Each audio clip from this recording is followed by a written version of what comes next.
Chanson dédicacée à notre cher Marcadès. Garde-toi de massacrer ton tégument à coups d'encre violente et d'UV à outrance. On va t'expliquer pourquoi faut la préserver. Pour commencer, tu t'es déjà demandé à quoi correspond ton enveloppe externe à part te protéger des coups et contenir tes organes.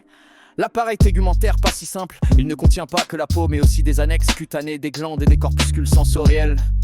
Pour commencer, la peau, celle que t'es le plus susceptible de connaître. Je te fais un petit rappel histoire de te situer. Composé de 3 couches, hypoderme, derme et épiderme. À ne pas confondre, l'épiderme est un épithélium et le derme un tissu conjonctif. Bref, j'irai pas plus loin, va te renseigner si t'en as besoin. Comme on n'est pas seul sur terre, je vais commencer par les anamniotes pour un peu plus d'humilité. Amphibiens aux glandes séreuses, prends garde à leur liquide plus fluide qu'elle mucus et t'envenime bien souvent. Et leurs fanères épidermiques n'ont rien d'angélique. Chez les odontoïdes, créatures primitives, elles sont kératinisées et leur servent à manger. Les myxines n'ont qu'à bien tenir leur langue et les lamproies, créatures de lait froid, les utilisent pour percer la peau de leur proie. Plus mignon, les têtards d'un urobec corné, étui dur, corné, avec des denticules emportés par la métamorphose. Brouteur des mers, on le retrouve néanmoins chez les actinoptérygiens. Kératinisé et pigmenté, vérosité et callosité, de véritables caractères sexuels chez les adultes anours. Fanère cornée, fanère sacrée, le protège, isolant, le font vibrer. De la dentine au poil frisé, c'est tout le vivant qui s'est adapté. Annexe des amniotes, reptilos, écailles cornées. Les squamates mus, c'est fascinant en une seule fois. Le serpent tout entier ou par l'embauche, les sauriens évidemment. Leurs écailles cornées, bien kératinisées, rendent leur peau dure, sèche et imperméabilisée. Les crocodiliens et les tortues, peau en strate qui s'usent et se renouvellent de façon perpétuelle. Sous les écailles, des ostéodermes, des plaques bien plates et la carapace du chélonien, incroyable innovation. Fait de côtes soudées, c'est une vraie protection. Et faut pas oublier rongeurs, oiseaux et pangolins en sont recouverts aussi, mais pas sur leur totalité. Le bec des oiseaux, des tortues est monotrème, une ramphothèque. Il se développe sur les structures osseuses prémaxillaires, maxillaires et dentaires. Bien plus qu'esthétique, corné, dur et affûté. Il varie selon les proies à attraper.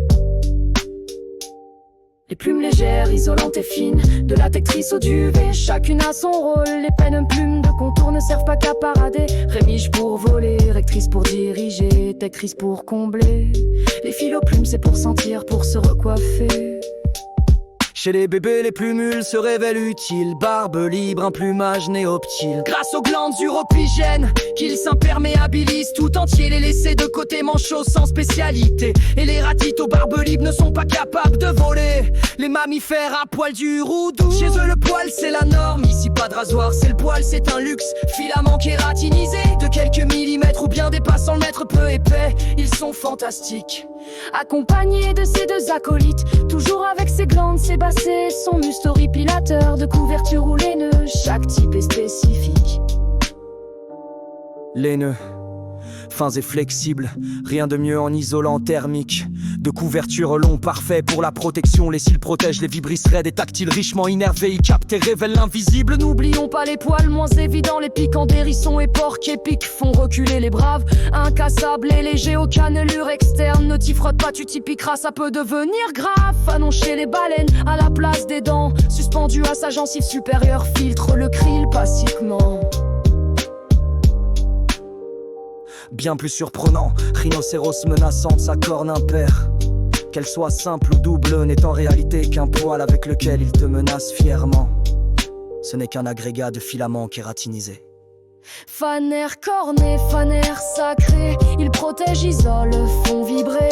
De la plume au sabot taillé, c'est l'évolution qui a bien œuvré. Mais c'est pas tout, il y a aussi les griffes, sabots, ongles, les vraies cornes. Tout ça ce n'est que des écailles cornées spécialisées. Griffes, ongles ou sabots, tous recouvrent la dernière phalange. Leur mur, c'est trompeur, véritable corne d'abondance. Ils se kératinisent en continu. Griffes, c'est gréchifères, les répensus. Je suis prénique, satimésie, je suis l'usine bevéricone, complexe, mal extrémité. Fois mes murailles de vote étongées. Pâturé mis dans le fond, dans la permanence. Recouvre le conio, bossel, ce petit lame, pardon. C'est l'angle pas est magnifique, Van elle est barmétique.